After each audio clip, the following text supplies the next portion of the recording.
colleagues.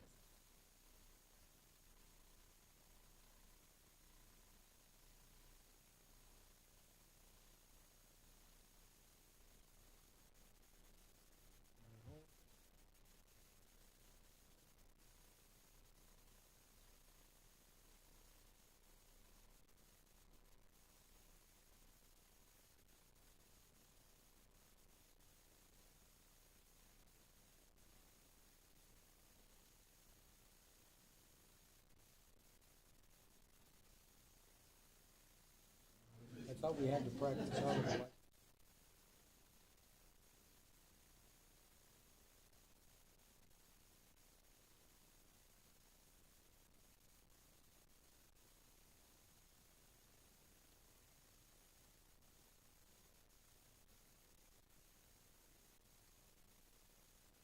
Oh, I just got a letter saying.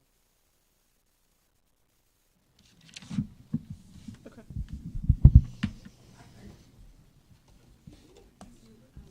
Okay, we're going to go ahead and get started with the advisory board for the Orthotists and Prosthetists.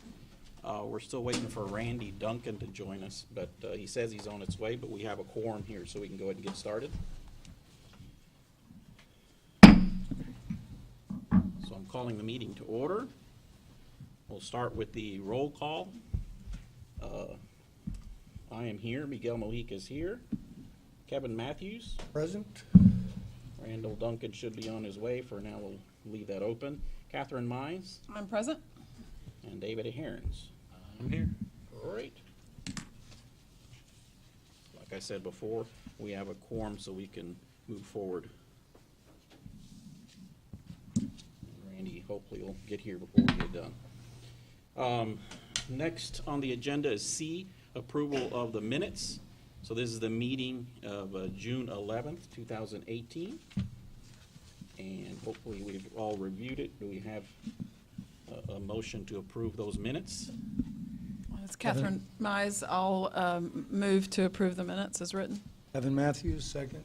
All right. All in favor? Aye. All against? So moved.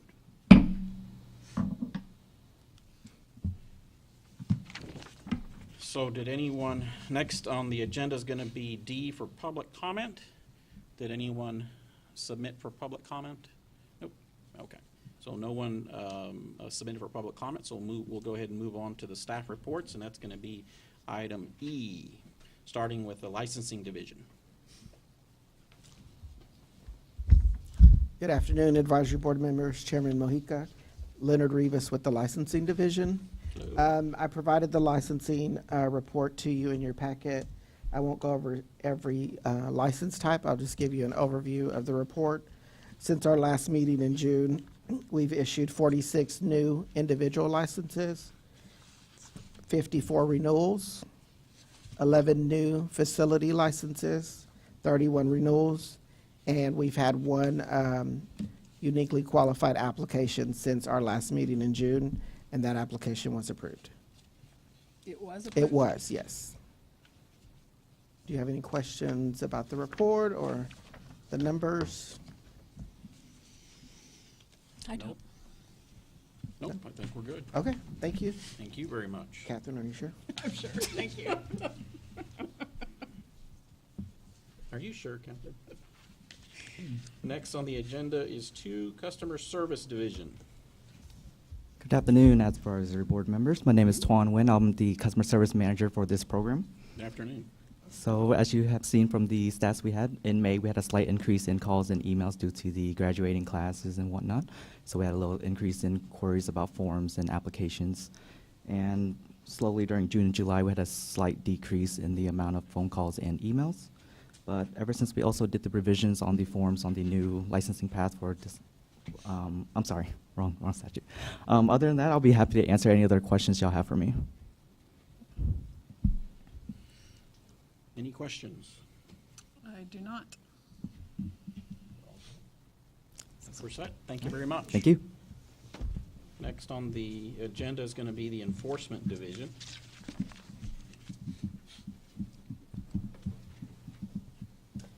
Good afternoon, Chairman Mojica, board Good members. afternoon. Virginia Fields. I'm a prosecutor with the Enforcement Division, here to give you the division's staff report. Since our last meeting in June, we listed 11 cases opened and 11 cases resolved. This report shows 17 cases that have been opened and 16 resolved. Those have been either closed with insufficient or warning letters. There's no case highlights this report or agreed orders entered. We've had inspections coming in, so that's been a good sign. Initially, we go to the facilities and tell them the process and so forth. Now, some expired facility licenses have been coming through with inspections and so forth. If they renew within the inspection time and within about 90 days, we will give them a warning here initially. If they've not renewed, they're going to be facing a notice for unlicensed activity with an expired license. So this report will probably reflect somewhat the end of the year because we have one more month on our fiscal year. But next year, you'll start seeing more orders. That concludes my report, but if you have any questions. My name is Miguel Mojica. The question I have is basically, do the facilities have to just submit the payment, or do they get something in the mail or email? I know it's solely their responsibility to renew, but how does the system work right now? Is it they get it in the mail? Licensing may be able to help me Okay. with that, Leonard, but Okay. typically I look on the system, Okay. to see whether in fact, and oftentimes the inspector will even note on his report if they renewed the day of the inspection. Okay. Leonard? Sorry, Leonard, for bringing you back. Oh, it's again. So we will mail a postcard, Okay, and they'll receive an email that it's time to renew. okay, Then we receive, they either renew or send in the paper renewal, and then we mail them a certificate saying your facility's renewed. and at this point, can they pay online? Or is it? I would have to look at my sheet. I think they can. Yes, think they facilities can. can, yes. Yes. Okay, great. Okay. Yeah. All right. Hey, Leonard, excuse me. Oh. Catherine Mize, since you I came was back up already- here. I know, Your time's up but with you me. came back up here. Okay. A lot. I did ask if you had any questions. Catherine, you said no. You did say no, but go You said ahead. it twice. Yeah. Are we having too much fun? Is there any plans to make more of our licensing applications online, available online? At this point, no, but we can certainly look into that Okay. Because it works really well when it works. when it works, yeah. And it would be great to have everybody that needs to get a license be able to go online and do that instead of Right. having to, this one has to be paper and this one has to be online. And I just think that'd be great if TDL could move in that direction. So, Yeah, we can certainly look into those other ones. because you have nothing else to do. I know. Kevin Matthews, one question also. Sure. The window opens for renewing your license? Is 90 it like days. 90 days Mhm. before expiration? Correct. For facility and practitioner? Yes. Thank you. Okay. Catherine? For now? Okay, all right. Well, that concludes my report as well. Unless you Okay. have other questions? Thank you. All right. Thank you very much, Thank you, appreciate it. guys. So we'll pause just a second and finish up with the roll call.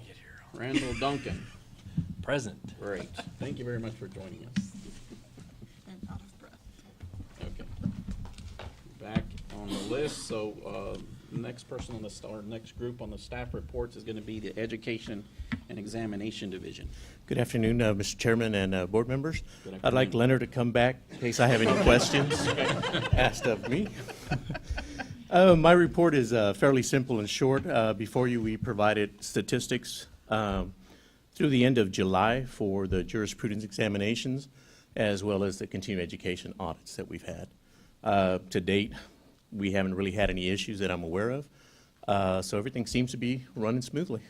If you have any questions or anything I can address, I'd be more than happy to. Kevin Matthews, so the continuing education audit, how many of those are actually, of the applications are actually audited? Well, there's a percentage, we do about 5 to 10%, depending on the months, what's going on. Then it goes into our licensing area, and they'll come in and they'll submit any audit CE courses that they've taken. And then at that point, if there's questions, they'll contact us and make sure it's one of the approved CE providers that we have on our list. But again, to date, there hasn't really been any questions or anything. I have one comment on the jurisprudence exam, Yes, ma'am. and this may be on our website, and maybe I just haven't seen it. I have had several people contact me and say, I took the JP exam, how come TDLR doesn't know it? Okay. And I've asked them, well, did you send in your certificate of completion? And they said, no, they should just know it. Yeah. So you should just be omniscient. I'm wondering if maybe in FAQs or in some area where taking the JP exam is talked about, that maybe it should be reinforced that once you've completed it, you must send us the certificate of completion so that we know you've done Here it. he Is it our? comes. Yeah. I told you I needed Leonard. He's going to get his steps in today.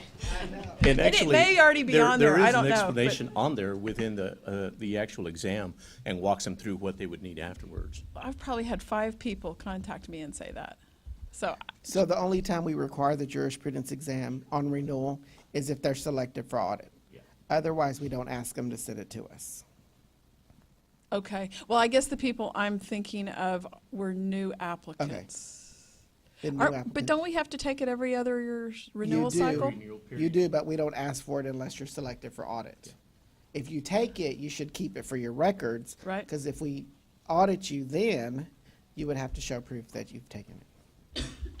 Okay. Yeah, Jerry Gonzalez. And again, that's the same thing with the CE audits. We don't require all the documentation that you've taken. It's the same thing with the jurisprudence exam.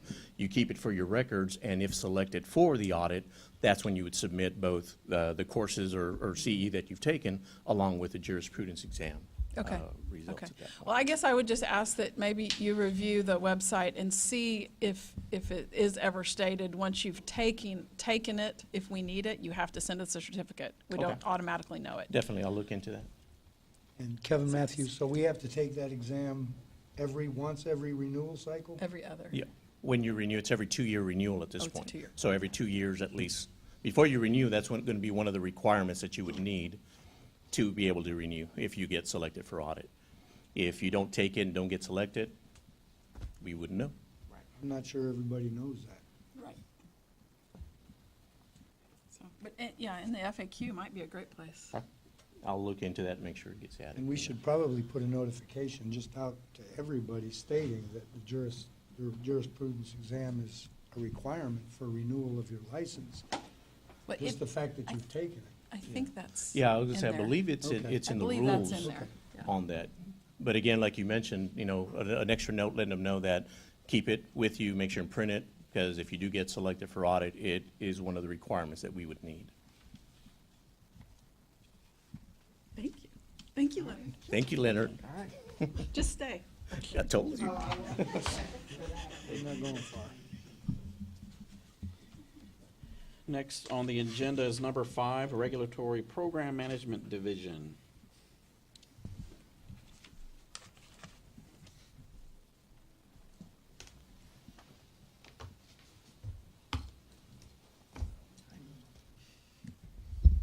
Good afternoon. Heather Muir, Regulatory Program Management, Medical and Health Professions Section Manager. And welcome to the changing of the guard, so to speak. My report should take 5 minutes. 4 minutes of that will be staff updates. Just kidding. I'm not sure if Stephen was on his way to retirement during your last advisory board meeting, but he finally left us on August 31st. And I stepped into my role as the manager of the section. And since then, we have hired 2 new staff members. One of them is sitting next to me, Mr. Steve Eaker.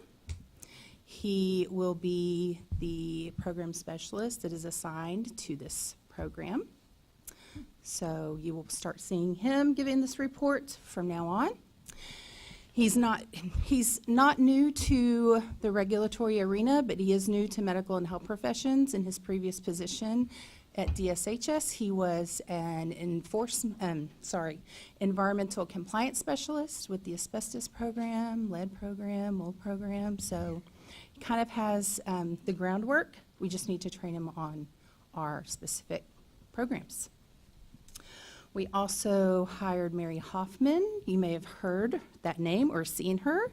She was previously with medical and health professions and left us for a little bit, and now she's back as a program specialist.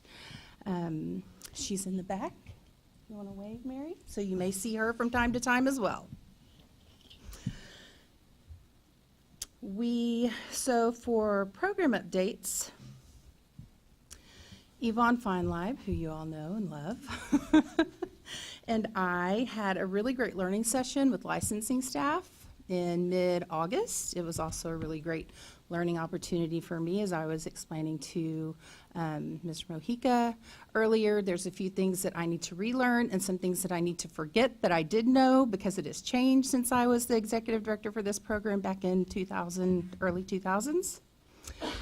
So Yvonne provided an overview of this program and the various license types and how to qualify for those licenses. Licensing staff were able to ask questions, very specific and directed questions about the qualifications, as well as scope of practice questions that they had. And then we finished by actually reviewing some applications that they had on hand, going over the checklist in very detailed fashion, explaining why those were required, what was acceptable, what was not acceptable. So it was a very, very good session for us. And Yvonne sits in the office right next to mine, so it's very easy for us to go and ask her questions. So I don't want you to think that you've completely lost all of the knowledge that you had before. She's still here and she's still available right next to me. We just delivered, under the medical and health professions update, our 4th issue of the TDLR Health Monitor, which is our newsletter.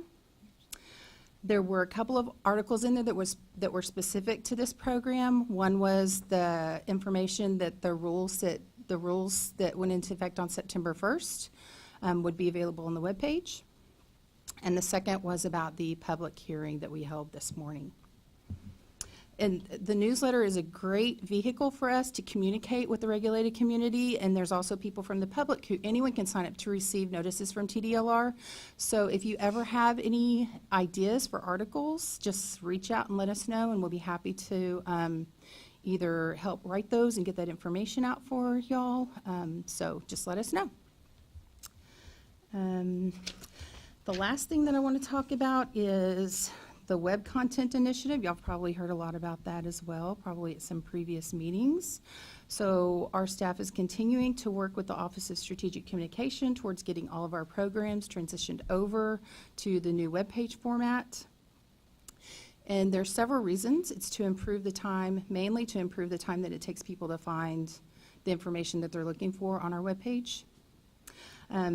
Some of the things that will not change are the content. It may be moved around, but we're not planning on removing anything or making any changes to the program as it operates. So some of the things that you will see are the sidebar menus will increase in number with fewer sub-content menus, less information per page, increased visibility for content menu items. Again, to help them find the information more quickly, to improve the order of the items. So we have analytics on the web page use and the hits, and so the items that people most commonly search for, like how to renew a license, is at the top and most prominent. Applying for licenses next. Then you've got kind of like your forms, your laws and your rules, etc. And some of the forms will have their own menu item now, instead of having to find, you had to kind of look for those because it was a sub-menu. And then we also have where we were able to change some of the frequently asked questions into actual how-to pages. So that concludes my update. Are there any questions for Leonard? It's going to keep happening. If we see a need for maybe an addition to an FAQ, who should we send that to? The idea. Go ahead and reach out to Do we want them, that, I might defer to Mary Winston. I don't know if they want all of your inquiries to funnel through the advisory board support so you have one contact, or? Actually, Mary Winston, that's probably the best, and we'll definitely contact Heather's group. But if we get it one place, we don't know, it may miss the agenda, so forth. So funnel it through the boards, and we'll disseminate within the agency to Heather. Advisory And dot Leonard. boards. Okay. Yeah. And Leonard. CC him on everything. Got it.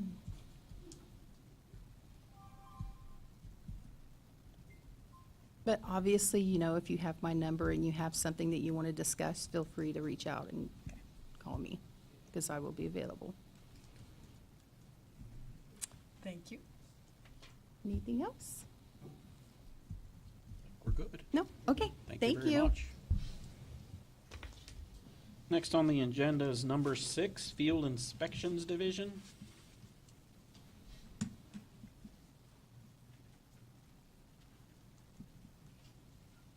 Good afternoon, board members. My name is Joe Carrasco, and I am the North Region Manager, and I'm out of the DFW area. So I'll be presenting the advisory, or the report for our division today. We have a couple of updates, more along personnel changes with our division as well. The first one, you'll see our most common violations, and the last page, you'll also see our statistics for OMP. So I'd like to start off by giving up the personal updates. Fernando Reyes most recently has accepted the South Region Manager position, and he's doing a great job in getting acclimated to his position, so we're excited to have him.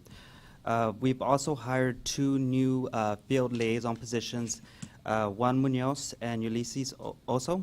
They assist us with training new inspectors and training inspectors when there's any type of updates or we need assistance out with pre-inspections and doing those types of inspections. We've also most recently interviewed for 4 positions, 1 out of the Houston area, 1 in the San Antonio area, and 2 in the DFW area. And we're glad to announce that all 4 have accepted the position, and their start date is September 17th. So we're excited to have them on board. That concludes the division updates, unless anybody has any comments or questions.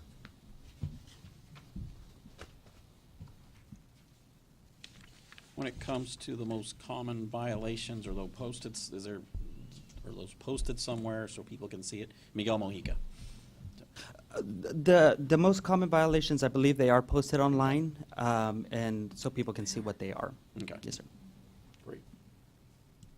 Are you all getting a good reception, your inspectors at the offices? We are. We're getting a very good feedback, very positive out in the field. They're excited that we're out there doing the inspections. Seriously? Yes. So, and I think a lot of it has to do with our approach at TDLR. We try to strive on customer service when we're out in the field and doing a lot of education as best as we can while we're out in the field. So That's great. it's been great. Any other questions? No? Okay. Thank you. Thank you very much. Yes. Next on the agenda is going to be number 7, Executive Office Report. Mr. Chairman, Advisory Board members, I'm Nick Voinis, TDLR Chief of Staff. Thank you for being here today, and thank you for your continued service for the state. Here to bring you kind of a summary of what's been happening around the agency since you've last met. This summer, we completed our strategic plan, and this is something that the legislature mandates all state agencies do every 2 years, and it's something that we take very seriously. We hosted external sessions around the state. We went to Arlington, El Paso, Houston, McAllen, and Austin, and these sessions were an opportunity for everyone to come and share ideas and opinions on how we're doing and how we can improve. For those who are unable to make a session in person, we made some survey questions available on our Facebook page and our web page, so they may participate as well. We also conducted internal sessions with our staffs throughout the agency, and the final report has been completed, and it was submitted to the Office of the Governor and the Legislative Budget Board, and it's available for viewing at tdlr.texas.gov. One of the initiatives proposed does directly affect this program, and it would repeal TDLR's authorization to issue certificates for registered orthotic technicians and registered prosthetic technicians. This change would save registrants between $100 and $150 every 2 years. Following the strategic plan, our staff went to work on our legislative appropriations report, and staff identified exceptional items, rider requests, and provided information on revenue estimates and expenses. That report was also completed and submitted to the governor's office and the LBB. It too is available for viewing at tdlr.texas.gov. Our executive director and staff have participated in interim legislative hearings a couple of weeks ago with the governor's budget office and the LBB, and last week before the Senate Business and Commerce Committee. All this in preparation for the next legislative session come January. Also like to talk to you a little bit about our outreach, including your website. As Heather mentioned, we've been involved in revamping and freshening up the various health and medical pages, and I want to thank Heather and her staff and Stephen, as well as Josh Schroeder of our staff for getting those done, and we're real happy with that. But want to update you some on some traffic numbers associated with this program. Over the past 6 months, your page has had 13,706 page views, and that's an average of 74 page views per day. Of those people accessing your site, 71% did so from a desktop computer, 17% did so from a smartphone, and 12% from a tablet. And the top reasons for visiting your site, number one, administrative rules, followed by forms and applications, law, frequently asked questions, and proposed rules. Also want to take a minute to remind you that we are on social media, Facebook and Twitter. So please, access those sites to keep up with TDLR news and events. We also, Heather mentioned the newsletter, which we're also very proud of. There is a group of about 4,300 subscribers who receive various email blasts pertaining to your program, including those newsletters. If anyone is not receiving those notices and would like to, they simply can go to tdlr.texas.gov and subscribe and receive those. Also wanted to introduce Commissioner Wesson, who's here with us today, and happy that he's here. And if you have any questions, be glad to answer them. Otherwise, thank you. I have one question on the strategic plan, Catherine Mize. And maybe you said it and I missed it. What is the next step, especially for some of the areas that did pertain to us, for instance, the technician registration? What happens next after this strategic plan has been, now that it's been published? It's made available to the legislature. I mean, do you all take any direct action on the recommendations, or? I'm going to jump in, Mary Winston. As Nick was saying, it does get reported to the necessary people, LEDGE, the governor's office, the LBB get copies of this, and it's on our website, of course. We don't take immediate action. These are our recommendations, and they tell us what to do. Okay. But if there's something within our purview and our authority, we'll do it. But this kind of gives the legislature the direction that we're looking into, and so we can make those suggestions. Last session, we made, I forget the number, 56. Quite a few, right. Right, and so they did adopt several of them. But this is like a peek into our thinking, and there are different hearings that are held. Brian has already testified at a couple. There are more coming up to pick his brain about what the direction the agency would like to go into. And sometimes they say, hey, that makes great sense, and we agree, and then they tell us to go in that direction. Okay. Thank you.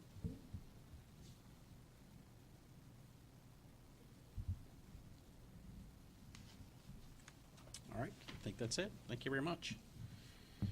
Next on the agenda will be F, discussion overview of the public hearing on the proposed amendment to 16 Texas Administrative Code, Chapter 14, 114.75.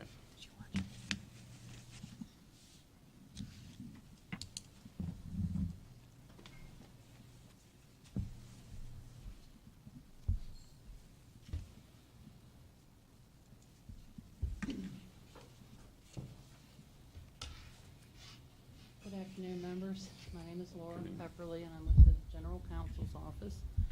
And today we're going to be talking about the rules, and I'm going to kind of give you the background here, and then we'll be talking about the rule that we're looking at today that you need to take action on, vote to adopt or not, modify or not. The rules that were approved by yourselves to be proposed were the entire rule set, and there are copies over there, which was a number of modifications to Chapter 114 in the Texas Administrative Code, all the changes that you all had discussed and wanted to move forward with. And so when they were proposed, we had a number of modifications, and we had the new section 11475, Scope and Conditions of Practice, which of course was a brand new section, and that was the first time that scope and conditions were addressed in the rules. And so that set of rules, of course, you proposed that you voted to propose them and publish them. They were published. They went through the comment period. We received a number of comments about certain provisions in the rules. And at your last meeting, we talked about the response to the comments that we would be publishing with the adoption of the rule. And the sequence of events were that just before that package went to the commission for adoption, we received a hearing request. And so that's what we did this morning, was have a public hearing on the new section, the new scope of practice, section 11475, because the hearing request was limited to that section. We've had a number of comments on that, primarily on that section, and we've received multiple copies of them, received them again at the hearing. And so I can't say that we really have like new comments to address from the hearing, except for Mr. Matthews appeared there and made some comments. And they were consistent with views he's expressed in your meeting. So I don't feel like there's anything new there that you weren't aware of, but he was talking about some of these issues. And so where we are now is that today we need to decide what to do with section 11475.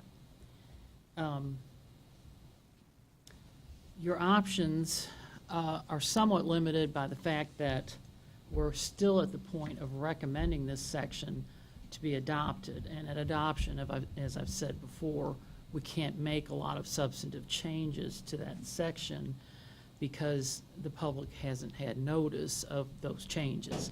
And for a rule to be validly adopted, the public has to have had a chance to review that and comment on it. So if you made significant changes, even if they're in line with the comments that were received, if they're too drastic, then the public has not had a chance to look at that and comment. So, so my recommendation is going to be limited within that kind of confine that we can't make a lot of changes. So with that in mind, let me just review a little bit about the law. Now, many of these comments are about the Section A in the new rule, which says that you can perform the initial consult, measuring, scanning, fitting, or molding, that sort of thing, before you have the order in hand. And we've talked about it in the work group and in here about that it saves the patient having to make an extra trip. It's convenient. That you can't bill for that unless you actually build them a prosthetic or orthotic. So you're taking a risk that you're not going to get paid for that, but you're willing to take the risk. You don't have to, You can wait for an order to touch anybody, anything. So your rule was crafted to allow it, not require it, and you felt that there were benefits to it for the patient. So having looked at the law on it, and I want to be frank about what the issues are, because when we get to what your recommendation is going to be, it's going to be your recommendation. It's not my recommendation. My job is to advise you about the law. Your job is to advise us about what you want in the rules. It's not my job to say what should be in the rules. So you need to tell me what you want to do as far as this rule. So I guess I'm going to start very briefly with what the statute says that supports that you can do those initial functions before you have the order in hand, and that is 2 definitions. It's unfortunate that it's only in definitions, but that's what we have in the statute. We don't have any other provisions that specifically address what requires an order. The definition of orthotics and the definition of prosthetics basically read the same. I'll read prosthetics. It means the science and practice of measuring, designing, fabricating, assembling, fitting, adjusting, or servicing a prosthesis under an order from a licensed physician, chiropractor, or podiatrist, or an advanced practice nurse or physician assistant acting under the delegation and supervision of a physician. The important distinction here is that all of those things, measuring, designing, et cetera, apply to a prosthesis. And in the orthotics definition, it applies to the orthotic. It doesn't say a patient, it says a prosthesis. So my feeling is I don't have to interpret the statute, all I have to do is read the statute to see that it says you can do all those things to an orthosis or a prosthesis that you are creating only if you have an order to do that.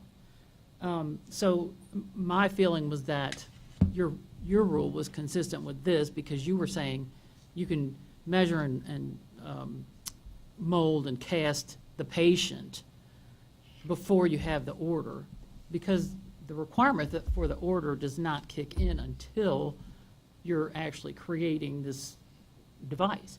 So I don't have any heartburn over what the law says. However, this is something you're familiar with doing. You've been doing it a long time. You have a scope of practice, a license, and a profession where you do a lot of things with patients. Your statute doesn't require you to have an order for every single thing you do. There's a scope document from the ABC that has 2 pages of things that an orthotist and prosthetist does. I can show you. It starts like here, and it goes all here, and it goes to the next page there. Those are all kinds of things that you do. And you can see I highlighted 2 lines, and those are the only ones that say an order. Now, I'm not saying that all those other things on those pages don't require an order. That's not for me to know. That's for you to know as part of your license and what you can do with or without an order. But in our statute, and this is not Texas, this is ABC, but in our statute, it does require the order to make that device, to measure it, form it, fabricate it, have your technician build it, whatever. You have to have an order for that. And you all know that, and y'all have never disputed that with me when we've talked about it. So to me, the law is clear. However, as I said, you've been practicing this, you know it, but it's a surprise to other professions and other people in the public, I would say maybe, to see it in a rule that you can do that initial activity without an order in hand. And so that's part of the reason we're having a lot of comments, is because this is kind of a new issue out there, even though it's an old issue for you. So in looking at some law on this, which, there's not like lots of cases on this or anything, but our Attorney General, who is currently Ken Paxton, but of course it's been Greg Abbott, John Cornyn, et cetera, in the past, They have what's called an opinion process. They have done a lot of opinions on scope of practice issues because physicians, chiropractors, acupuncturists, physical therapists have had a lot of disputes about what they can do in the scope of their practice. And even though we're not fighting over who can do orthotics and prosthetics, we know who can do it, but we're not fighting over scope. But those fights over scope shed some light on how the Attorney General interprets the law, and the way the Attorney General interprets the law is not mandatory for a court to follow, but they usually do. They usually look at what the Attorney General has said on something if they've done an opinion. Only certain people can ask for an opinion from the Attorney General. A few times this has happened in these disputes, and there are some Attorney General opinions on scope. And it's interesting because, and it's relevant because the Attorney General has basically come down on the side of if it's not in conflict with your statute and it's within your professional scope of practice, then you're allowed to do it. An example is dry needling. Acupuncturists and chiropractors were fighting over who can do that. And the AG said you both can. You both can regulate it because it's within the scope of both. The AG is not cutting up the pie and giving a piece to you and a piece to you. They're saying you got to share the pie because it's in both scopes.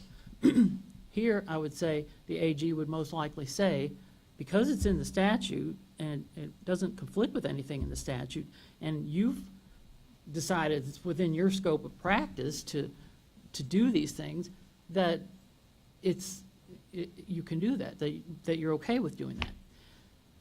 So I don't feel like there's, a credible argument that you can't. However, if you put this in a rule, there's a risk. There's a risk it could be challenged. If you send the rule forward as is, the commission's hands are tied as far as modifying it because they can only say yes or no by the law that was written for health professions. When you send a rule to the commission, they can't change it. They can only say okay or not. So there's a risk because of the multiple comments and the issues about this particular thing, that the commission wouldn't be able to, just say, okay, well, let's go ahead, or they might not be willing to because of this controversy. So you want the provisions that are in 11475. I think that most of them, which of course are not controversial and are, some of them have been pulled from other parts of the rules because they address scope, and so those parts have already gone away, and so they're in 11475, and we kind of need to get these in because if we don't get 11475 in, you're not going to have all those other things that really are not controversial. I don't recommend letting go of your initiative to get things into the rules, define your scope of practice, elaborate on it, get it out there and get it into rules so that when our inspector walks in, you know whether you're in violation or not. You know whether you're doing something you're going to be violating the rules for, or the statute, and you're just not real clear. The statute doesn't have a lot of detail. That's what rules are for. Rules can't conflict with the statute. They flesh it out. But you haven't had your rules fleshed out as far as scope of practice and what you do, and so that's kind of why this is sort of a shock to the world, basically. So my recommendation at the end of this, and we can talk about any more of this that you would like to talk about, but my recommendation is to modify the rule and recommend it for adoption, leaving out the part about doing the initial consult and fitting or casting and that before the order is received, and then leave the rest of it as is, with the exception of the one word that we had already agreed about changing, which was changing diagnostic fitting to test fitting. I don't think you'd have a problem with that because you were agreeable to doing that before, because there was controversy over, that diagnostic fitting meant you were diagnosing, which of course we know it doesn't, but test fitting is just simpler, clearer way of saying the same thing, that, and it's not diagnosing. I think, I'm going to ask Christine to give you a copy of what the rule would look like with the modification I'm going to recommend, so you can look at it. Now, like I said, it's your job to decide what you want to do, not mine. So if you don't like the modification I came up with, or you want to leave it as is, or drop it entirely, and not, address it, that's up to you. But what you're looking at is showing what A would look like with that provision removed and leaving in the rest of what's in A right now. And then right below it is kind of the marked up text of A, so you can see kind of the before and after there. And then you pick up with B, and it's all the same with B continuing on.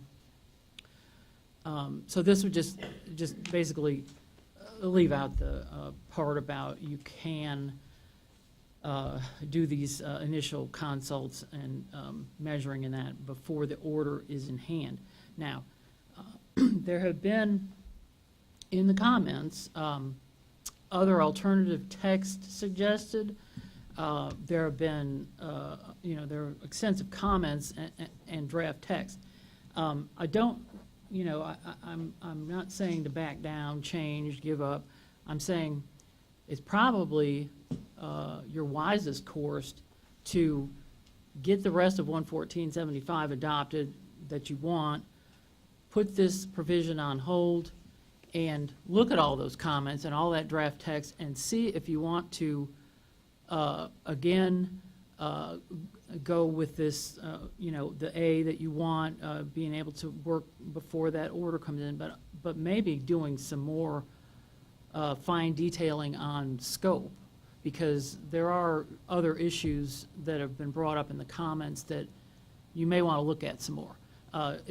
You really don't have anything to lose, because it isn't in rule right now, and this is how you've been practicing. I don't think it's created a huge problem. I know you want to get it in the rules, but I think the more prudent course might be to sort of just put that one on the burner, work group it, maybe develop it more, and then you can always come back. We can always do another rulemaking to, propose it in the same exact form or with some modifications, with additional scope and conditions in that section. There is no reason that you can't bring it back, and this would sort of avoid having to put the commission on the spot about up or down, yes or no. They can't modify, so you either have to modify it now or leave it as is or drop it. That's kind of your three choices. And as I said, if you modify it a lot, we can't adopt it anyway because you can't make huge changes right now. We've got a lot of draft text in, and you might like a lot of it, but we couldn't do it because it would have to be proposed. We'd have to have that public comment. So, like I said, I feel like, the law's on your side. Your license authorizes you to do a lot of things. I'm not trying to discourage you from getting all of this into rule, but maybe take a little time to develop it further, work group it, and come back with it. But get your 11475, the bulk of it, in there as a start. And so I'll stop rambling, and y'all can tell me what you think, or send me out, whatever. Talk about it amongst yourselves. Call Leonard back up. Yeah, call a friend. Miguel Mojica. If we were to say, let's take this out like you're suggesting, not telling us we have to, that suggestion. Right. How quick can we get back to it? Pretty quick, or? Well, if you want to do work grouping, then it would take a certain amount of time to schedule, for a work group. Yeah. And then the work group's product, the work group might want to meet once or twice. It would depend on how often the work group met, how you get those scheduled. And if you decided to take up other subjects, then, it could easily be more than one work group meeting until you could get to a proposal to bring to the full board and then vote on whether to propose that. Okay. And so, you could get input from stakeholders, you could talk to the associations that have commented. you know, however you wanted to approach that work grouping. So it would have to be flexible as far as time-wise. And Matthew, so without that clause, we can't do initial consultations or evaluations without a prescription? Because I do that routinely. Yeah, well, the way it is right now, the rule would be silent if we take it out. The rule would be silent. It always was silent. The statute's going to say exactly what it said before. So maybe that answers your question. There would be no change. There would be no change in the rule, no change in the statute. Your license is still going to authorize everything it always did authorize. So that's why I say there's really not a big downside here to pending it if you want to do that. There is risk in trying to go forward with it because, like I said, we can't make these huge changes. The commission has a certain amount of flexibility on most things, but on this, they really don't. It's up or down. So, So if we move forward with this and the commission says we're not prepared to take that leap, we're going to deny it, can it be revisited and reworded in another, have a work group where we try to work around the issues to make it more palatable? 'Cause yeah, To me, if I would like they, to see this in the rules. if the commission doesn't want to go forward and says, no, we're not going to recommend adopting this, then you lose everything else. That's the problem. You lose the rest of that section because they can't just pick out pieces, you know, to go forward. So you lose all 11475, all the rest of that you want in there. And like I said, some of that moved from other parts of the rule, and now that the rest of the rule's been adopted, that's gone out of where it came from. So it's not there, and it wouldn't be here, so you wouldn't have it at all. Like the practice setting and the predatory practices, you know, those things that are in there, all of that would have to wait. So it would be unfortunate. Yeah, Kevin Matthews, for me, all of that is window dressing. What we're striking out is the most critical part.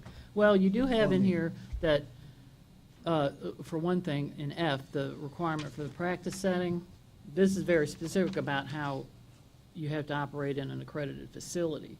That's not anywhere else, and it won't be here if you don't adopt this part, if you don't recommend adopting the, 11475. With or without A, the way it is, you would not get the rest of it. That's important too, but Yeah. Randy Duncan, so with the recommendations you have here is not a significant enough change to have to send it back to public comment? Oh, no, it's simply leaving out the part about that you can do those initial actions before the order is received. If we take that out, the rule doesn't become more stringent.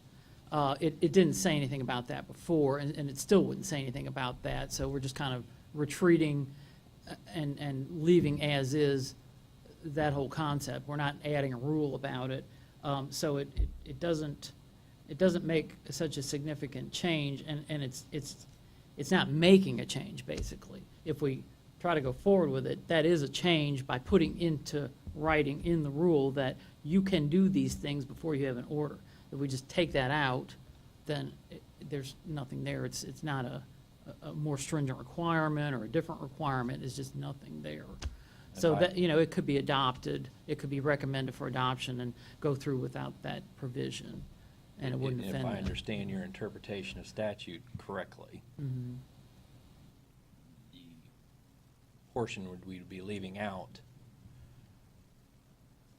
according to current statute, there's nothing that necessarily says we can't do that anyway.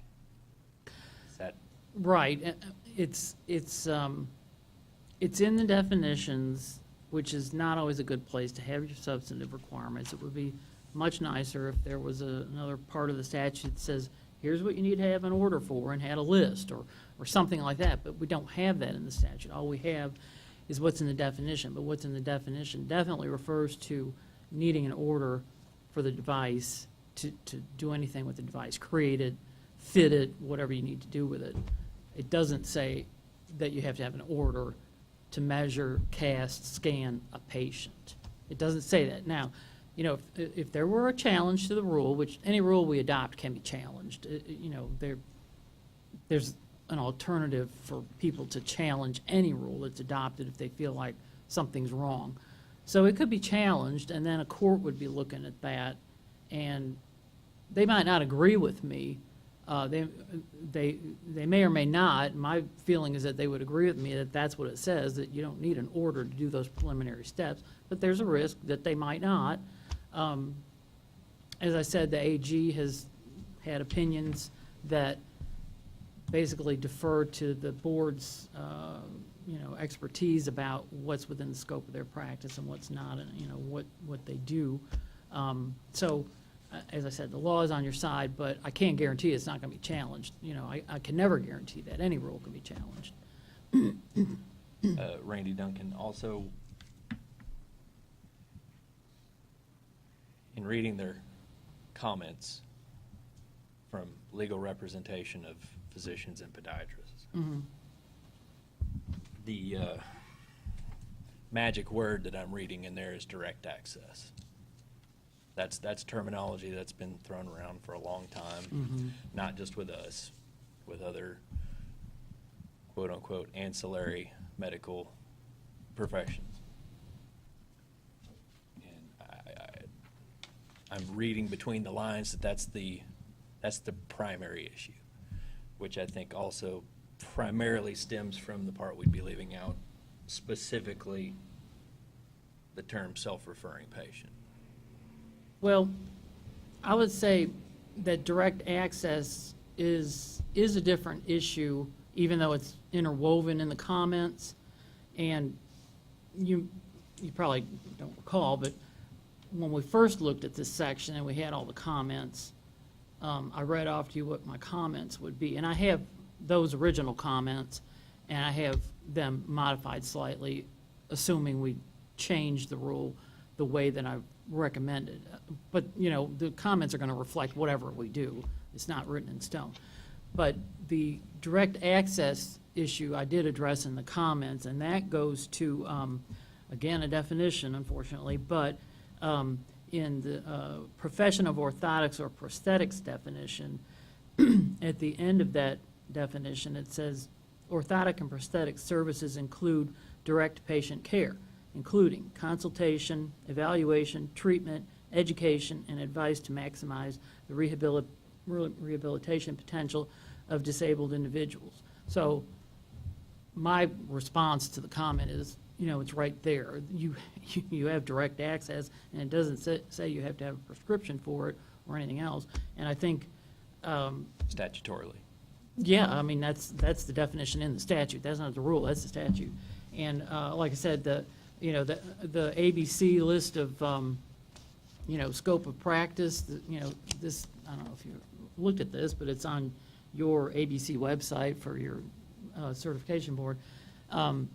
There's lots and lots of things you do, and of course, it doesn't say, well, this is within the Texas, the Texas scope of practice of your license, but it's obvious that you don't need an order for everything on this list. It would be kind of silly.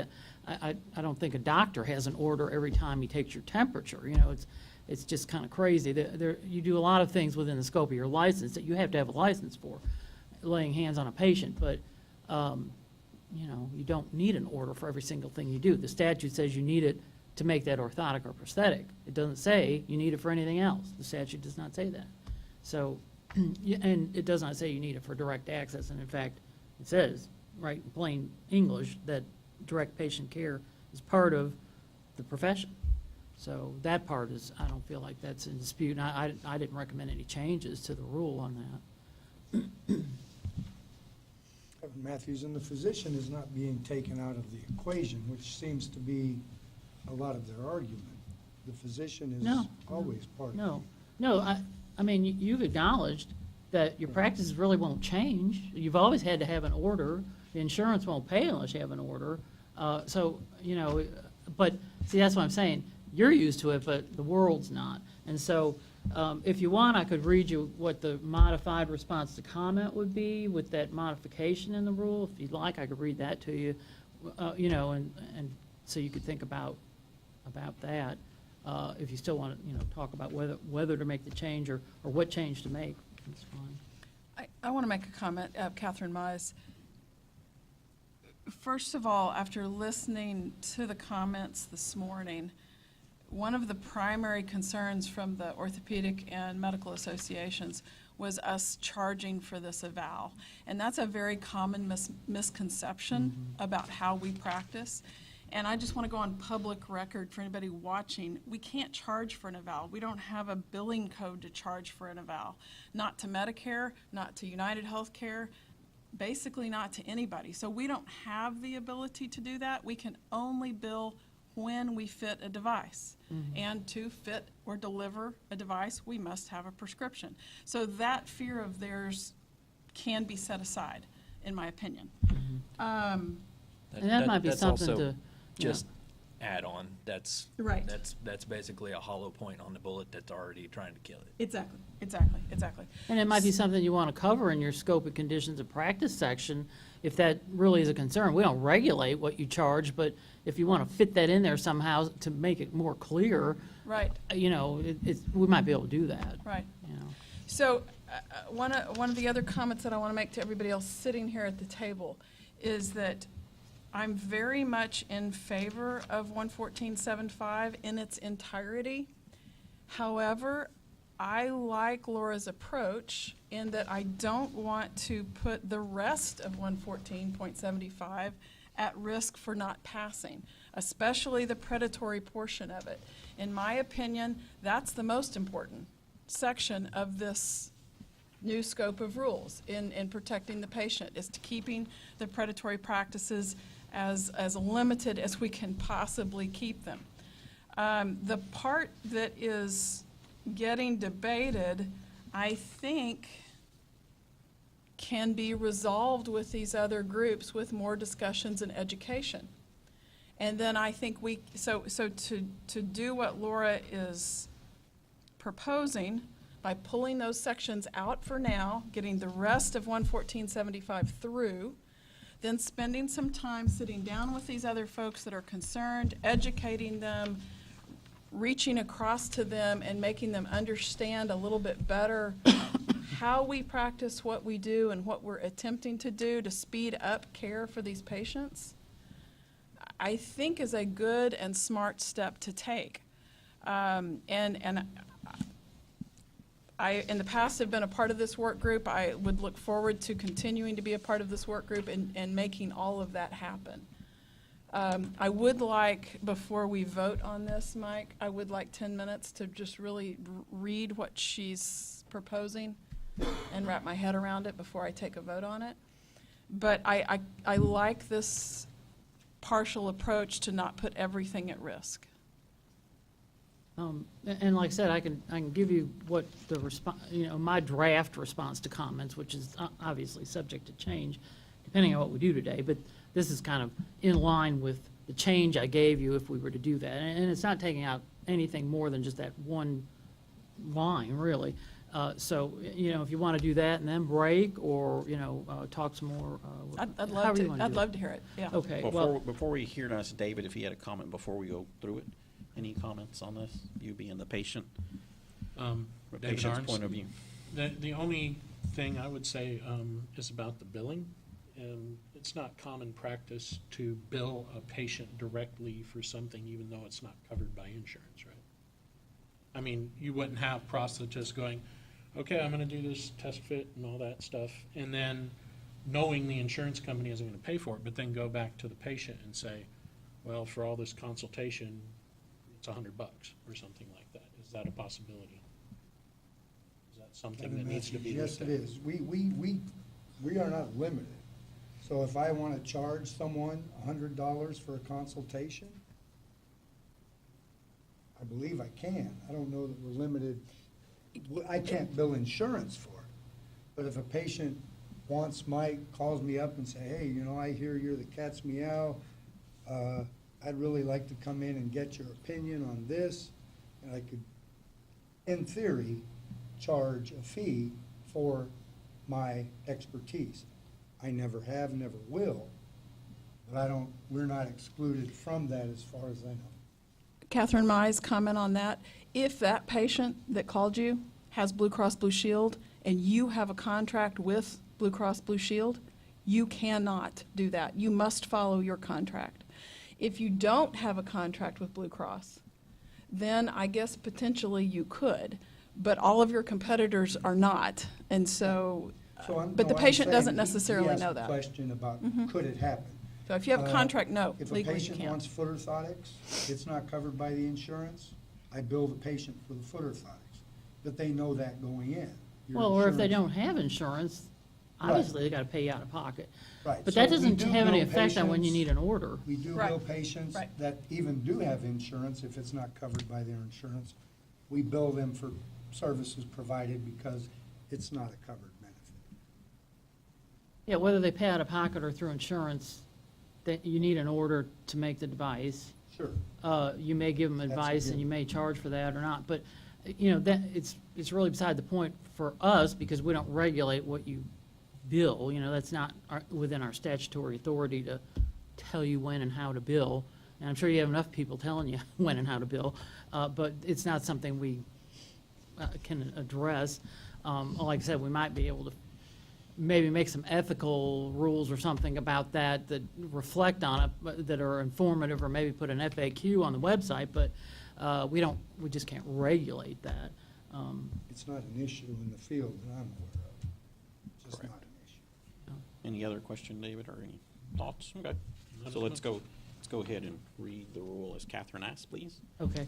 And some of this is going to be deja vu because you did hear the response to comments that I proposed way back because we were recommending that section for adoption. So you did hear a response to comment.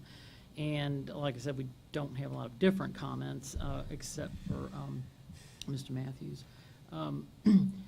So this is assuming that the change that I handed out to you is made, which is all of that gray is just the old section. So you'd be looking at the rule as the new section, the new A, which is just rearranged to eliminate that first A part.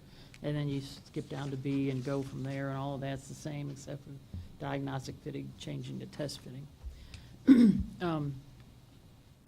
So the comment, first comment, 3 entities commented that the rules should not authorize orthotists and prosthetists to have direct access to patients to provide services without an order from an authorized medical professional. They comment that the provisions in 11475A that allow for the initial consultation and evaluation and preliminary measuring, scanning, and casting to be conducted by a licensed orthotist or prosthetist before the written order for an orthosis or prosthesis is received conflict with the law and therefore are not permitted. The commenters assert that the amendments unlawfully expand the authority and scope of practice of orthotists and prosthetists by permitting access to patients and services to patients that are not under a medical professional's order. The commenters also raised concerns about license holders charging for unauthorized services. 2 of the commenters provided suggested text changes to the rule. And the draft response is, the Act defines orthotics and prosthetics as the science and practice of measuring, designing, fabricating, assembling, fitting, adjusting, or servicing an orthosis or prosthesis under an order from a licensed physician, chiropractor, or podiatrist, or an advanced practice nurse or physician assistant acting under the delegation and supervision of a licensed physician. No other activities of an orthotics or prosthetics practitioner in the Act specify a requirement for an order. The definition of the profession of orthotics or prosthetics states that orthotic and prosthetic services include direct patient care, including consultation, evaluation, treatment, education, and advice to maximize the rehabilitation potential of disabled individuals. Consistent with the Act, the rule does not authorize a practitioner to create or provide an orthosis or prosthesis without a written order, but it does provide specifically for other direct patient care services without specifying that the care may be provided only under an order. An initial consultation with a practitioner that is limited to measuring, scanning, or casting the patient requires the practitioner to be licensed, but the law does not require an order to perform these services. The benefits to patients when measurements, scans, or casting can be done during an initial visit are convenience and increased speed with which an orthosis or prosthesis can be provided, because the practitioner can proceed to create the product upon receipt of the order without requiring another visit with the patient. The department is not authorized to regulate what a practitioner may charge a patient or for what services the practitioner may charge, nor may it regulate insurance coverage for professional services. The department understands that initial and subsequent consultations with patients are typically included in the cost and coverage for the creation and provision of an orthosis or prosthesis. Practitioners who choose to provide initial consultation or services in advance of receiving an order for an orthosis or prosthesis take a risk that ultimately they may not recover payment for that service. The department has modified 11475A to remove the provision related to performing the initial patient consultation before the order has been received, so that the advisory board may further consider stakeholder input and all relevant concerns. The next comment is 3 entities commented that the provision in 11475E allowing orthotists or prosthetists to perform diagnostic fittings should be removed because diagnosis is not in the scope of their authority. The Act does not authorize orthotists and prosthetists to diagnose patients or to write orders for orthotic or prosthetic devices. The department agrees that the term diagnostic fitting should be defined or described and may address this in future rulemaking as appropriate. The rule text has been modified to replace the term diagnostic fitting with test fitting. The meaning of both terms is the same, and absent a definition of these terms in the rule, the meaning of test is the usual and ordinary meaning. The subsection describes actions related to fitting an orthosis or prosthesis for which an order is required. These are activities specifically authorized by the Act under the practitioner's license and may not be removed except by the Texas legislature. And the last comment, 2 entities raised concerns about predatory practices by license holders if services are performed in a patient's residence or in a facility under 11475. And the response is the department agrees that patients should be protected from predatory practices. The law has provided for protections in Occupations Code Chapter 102, solicitation of patients. The orthotics and prosthetics rules also require compliance with this provision of the law, and further place conditions on the practice of orthotics and prosthetics in patient homes and facilities. Practitioners may perform consultations or services at locations away from their accredited facility only in accordance with Occupations Code Chapter 102 and, as applicable, on prior request from a patient or the patient's representative, on written request from the patient's health care team, or for an established patient of an accredited facility as appropriate and commensurate with the medical or physical limitations or disabilities of the patient, which is a quote from 11475. Section 11475A provides the requirements regarding contact with patients in a facility, and a clarifying change has been made to the rule text by adding the word inpatient. The text now reads, initial patient consultation in facilities providing inpatient health care, rehabilitation, or therapy. The change underlines the applicability of 11475A only to inpatients of a facility. The department consistently monitors complaints and reports of inappropriate professional behavior and may revise the rules accordingly as needed. So that's my proposed draft response to the comments. And I have not added Mr. Matthews' comments in there, but they're sort of a response to the other comments, so I'll have to look at that. But there's nothing that's going to surprise you, I think, there. That response is good, and I think that we should go forward with what you said. Sounds great to me, and it sounds like it justifies us being able to do the initial consultation and measuring it if we choose. Yeah, well, I mean, I didn't change my analysis of what the law says, but this is taking that provision out of the rule.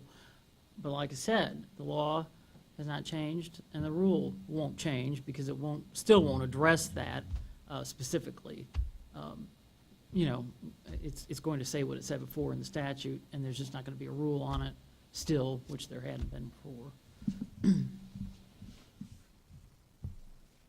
So, Catherine Mai, so what she's saying, Kevin, is that she is recommending these changes. They're in front of you there. That's her response to their comments.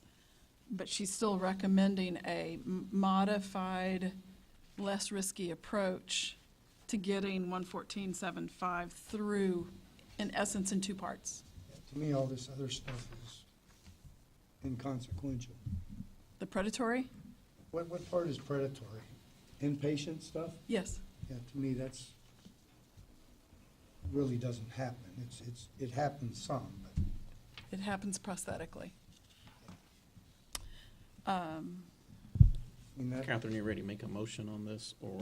I'd You like, mentioned a break. I'd still like a We're break. almost done. You still want a break? Okay, so I'm gonna go ahead and call a break for 10 minutes, and then we will reconvene. All right.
going to go ahead and reconvene the meeting.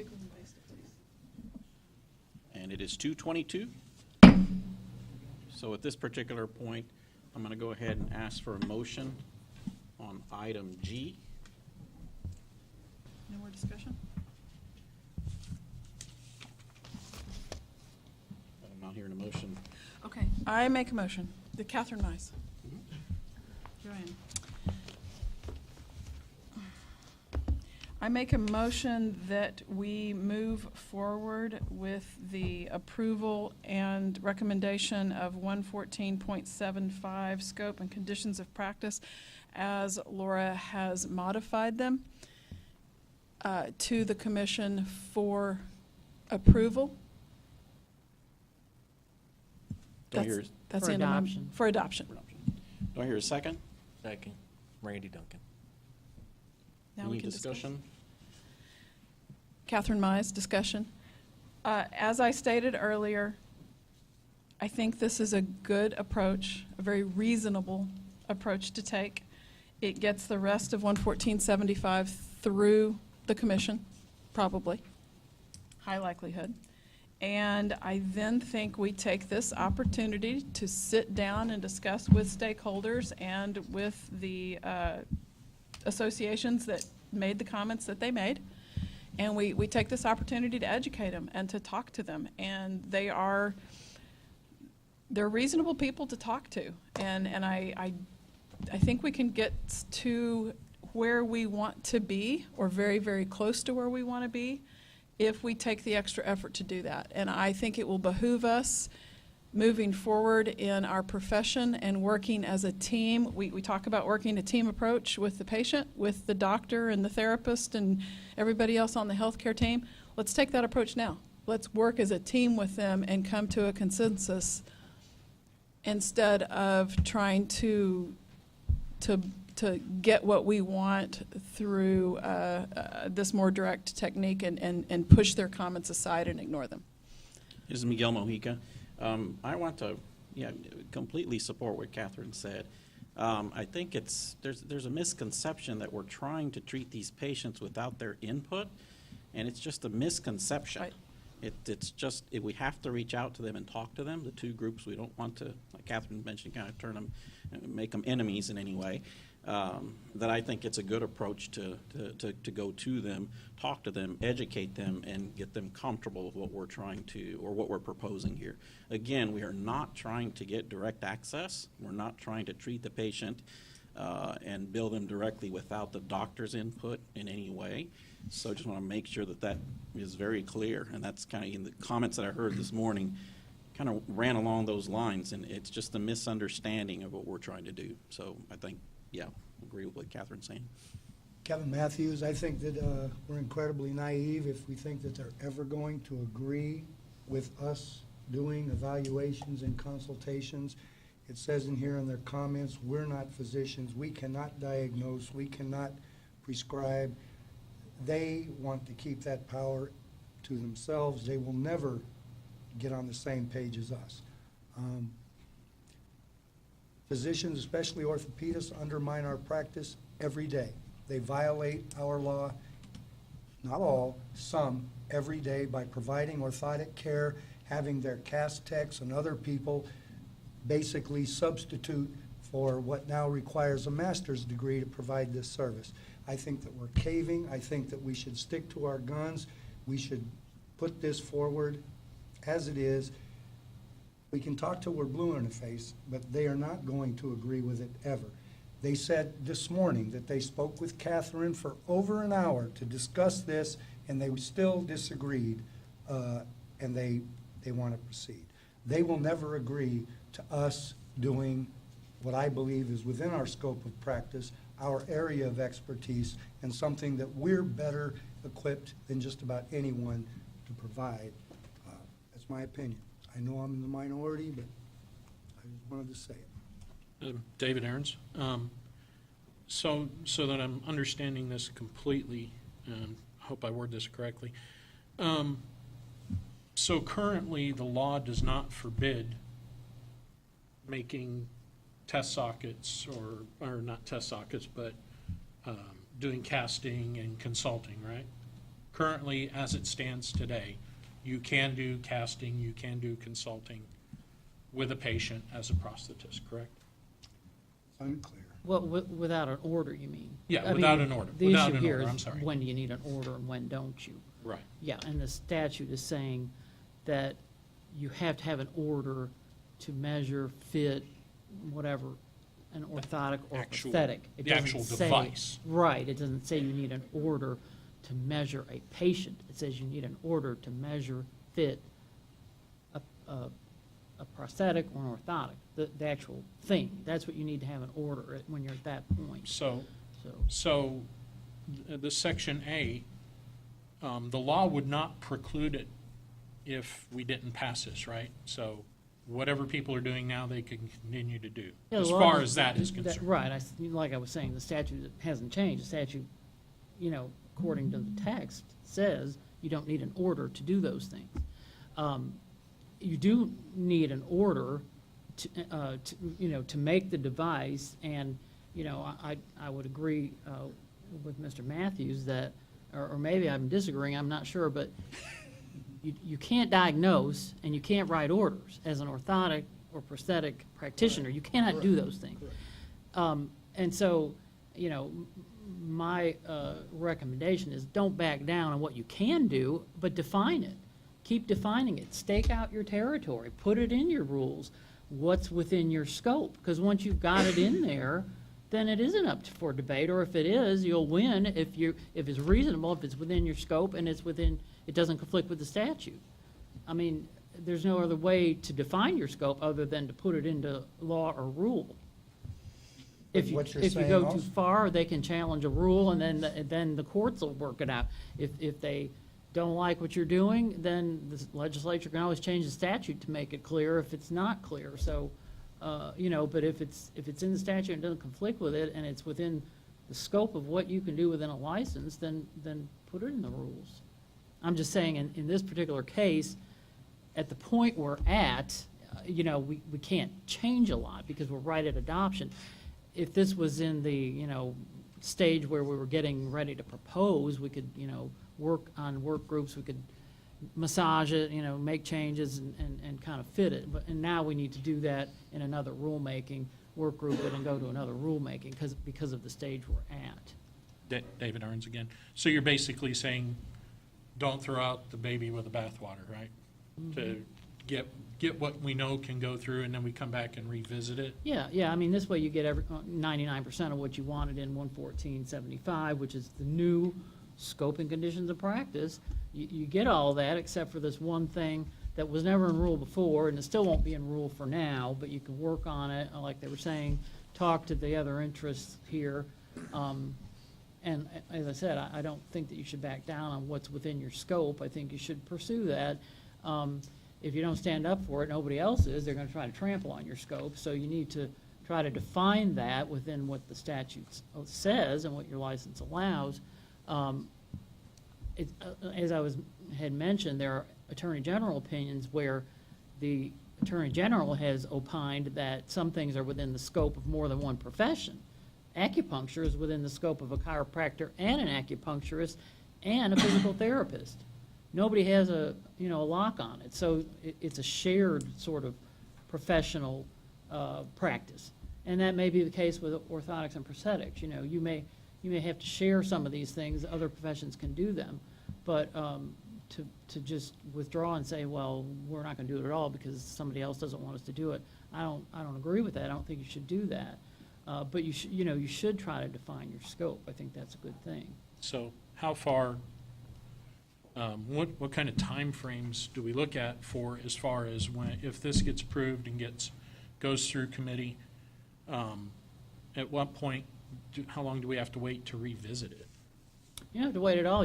Today you can assign a work group and start talking to the commenters and anyone else you want to talk to, and start working on fleshing that out. You can talk about any of the issues they commented on or anything else to develop your scope and conditions of practice. 11475 can get really long if you want it to. It's up to you what goes in there. So if it's approved today with your recommendations, conceivably, next meeting or this meeting, we could say we're gonna review section A for possible reintroduction further down the road, right? Yeah, well, Section A will be gone. and It'll be gone, nobody, I know, but- It was in the proposal, but it'll just be gone. But, yeah, I mean, that issue, you can assign work groups to the issue of, practicing, doing those particular things before an order is in hand, and any other scope of practice, conditions of practice, issues you want to take up in a work group. And so it would just follow the rulemaking timeline that you're used to by now. You get a draft rule together, the work group meets about it, however many times they need to, bring it to the board agrees on it, you propose it, you go to the comment period, and so on, just like this rule. This one just got held up because of that unusual public hearing request. We don't usually get those very often, so that kind of held this one up, and we adopted all the rest of it, and then we left this part, and now we're going to adopt this part, and, but usually it's just that same rulemaking process. Usually takes about a year, but that depends on how fast the work groups can actually get a draft rule together.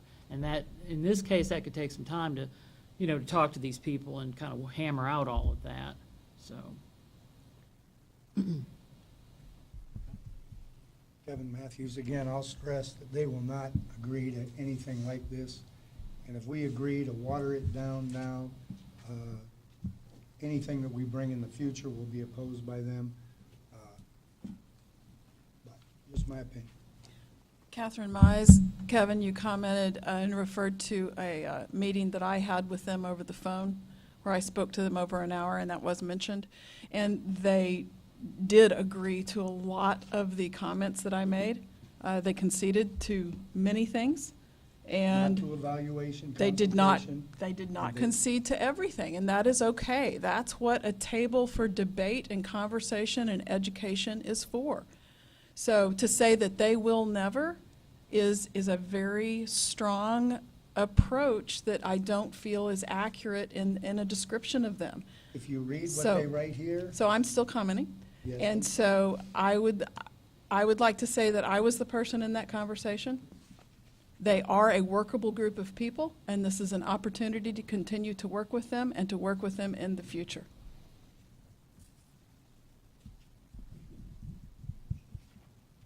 Any more comments? Let's go ahead and vote. So we had a motion, and then it was seconded. Will you So restate all- the motion? Sorry? Can you restate the motion? Me? Go ahead, you made it. Leonard, could you restate the motion?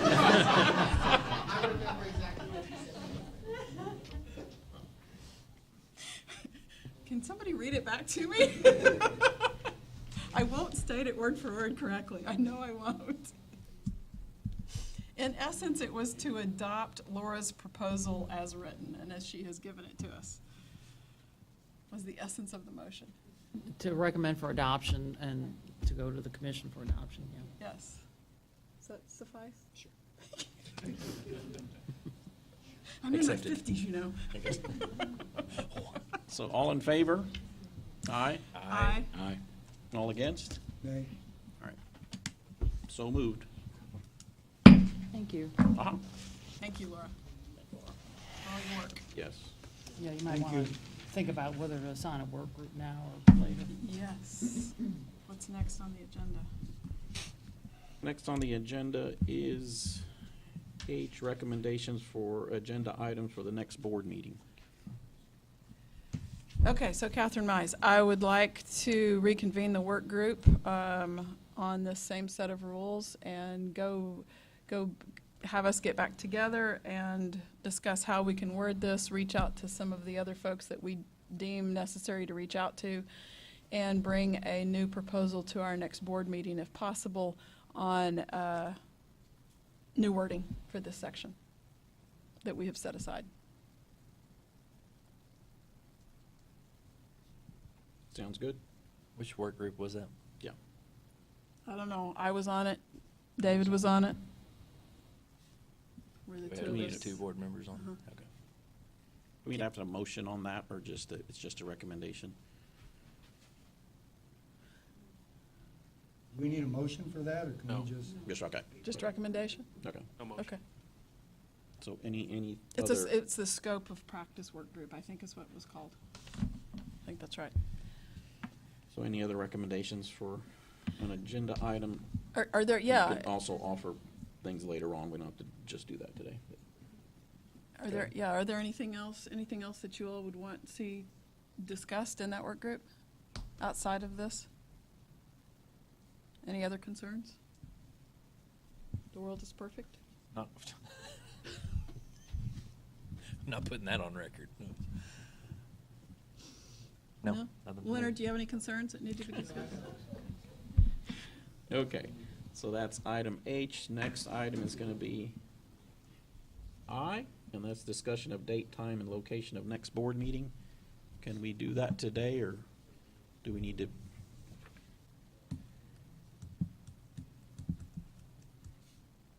Shelve that for another time?